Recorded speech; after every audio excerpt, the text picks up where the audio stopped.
Hi, how y'all doing? How's it going? My name is Damola, welcome to my channel. This is a bit of a different intro, mainly because I am doing a vlog style video walking you through how I take my self-portraits, giving y'all some little tips and tricks. It's a bit updated from my last video where I went through a Q&A, and I hope I answer some other frequently asked questions about, photography and how I do my little thing. So I'm actually gonna go eat first, but I wanted to show you my makeup. I did this off camera, but so we're going to do a bit of a setup situation. So I will see y'all soon. Okay, I just finished eating. Sorry if you see anything in my teeth.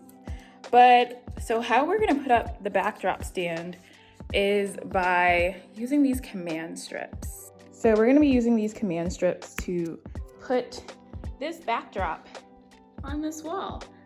Reason being is my backdrop stand is broken. So let me show you how to do it. It's actually really useful.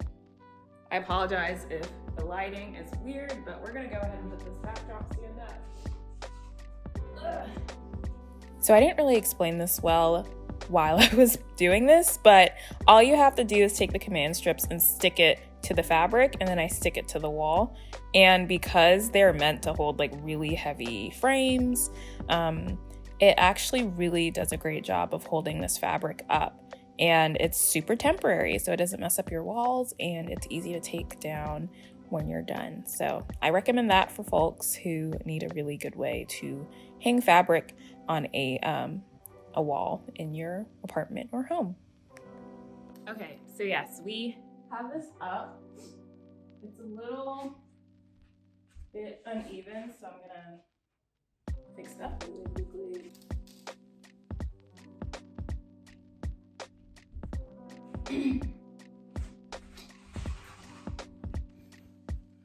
Okay, so here's the backdrop.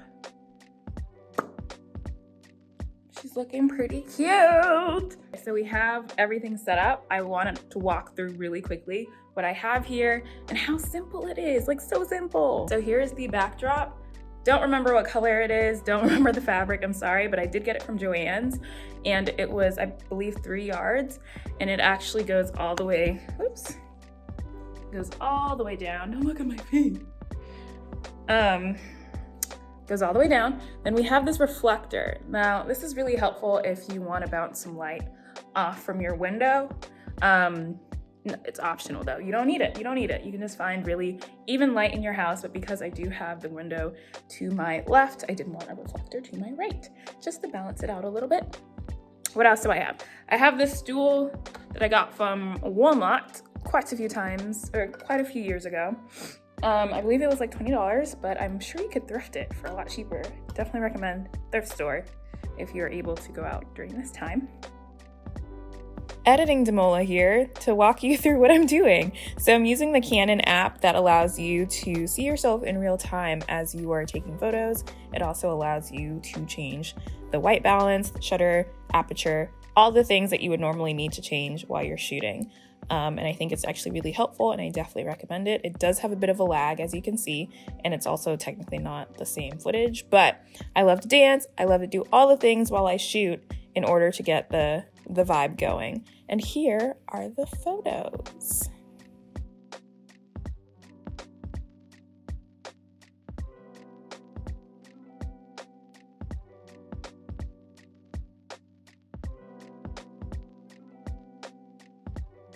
So you just saw little snippets of like my process when it comes to creating self-portraits. This is super different for me. I usually don't use a backdrop. I usually use my wall. So even if you don't have cloths or anything or any fabric, you can still use the wall in your room and it'll work out perfectly.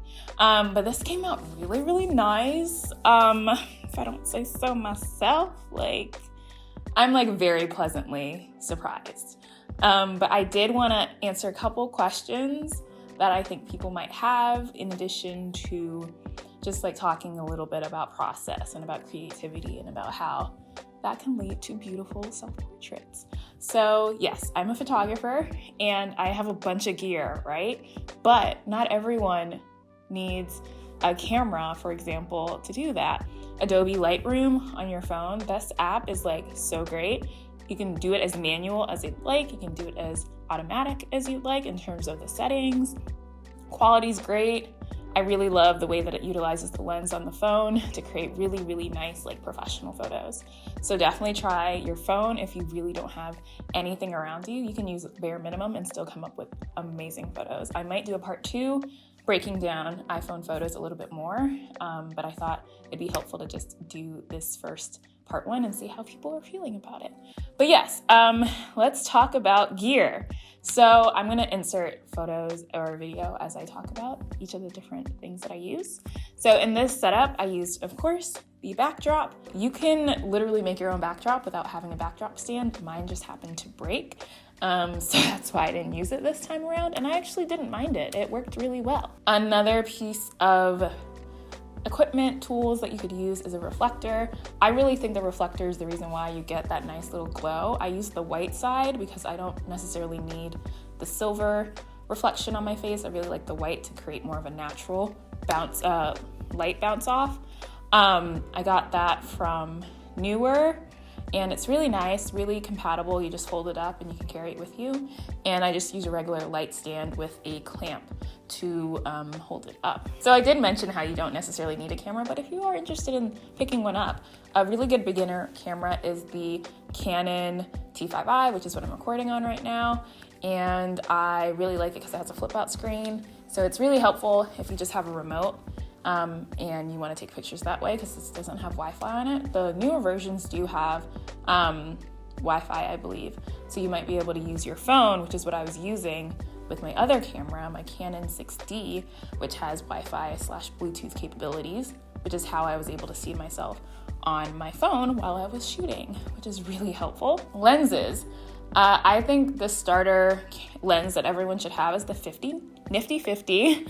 It's 50 millimeter lens, and it's really inexpensive and a great starter lens and good for portraits specifically. Once you work your way up, there are tons of other lenses. Another prime lens, which are lenses that don't zoom in, is an 85 millimeter. And right now, I actually upgraded to a 24-70 millimeter 2.8 lens, which is a bit pricey, but a great investment for me as someone who is now a little more established in my photography journey. But that is don't worry about it. I've been doing photography since 2016, so this was like a long time coming. I did not pick up the most expensive thing when I started off. So feel free to start off with like very like budget friendly, beginner friendly tools and lenses and cameras. What else am I missing? I used tripods to put my camera. There are a lot of great ones. There are budget ones, and there are also a lot of good durable ones. I would definitely look around. I'll put in the description bar the ones that I use. Well, I think that's it in terms of like what you can use to actually like set up your photography little home studio. But in terms of creativity and how I come to think of ideas relating to my self-portraits, for me, it's definitely just a form of self-expression and a way to kind of show folks like what mood I'm in. I think this one was more sultry, a little more like ethereal. So that was the energy I came with. And I really liked the idea of monochromatic, like all like in the reds. One, because I don't really wear red often. So I was like, let me go out of my comfort zone. But also it's just this energy that I have in me right now, leading into my 25th year, my birthday's next month, and just 2021 in general. I have a fire in my belly, and I really love the concept of using red to represent that energy that I'm feeling right now. So that's a great way to think about what you want your self-portraits to convey, is to think about like, how am I feeling? What's my mood? What do I want to convey?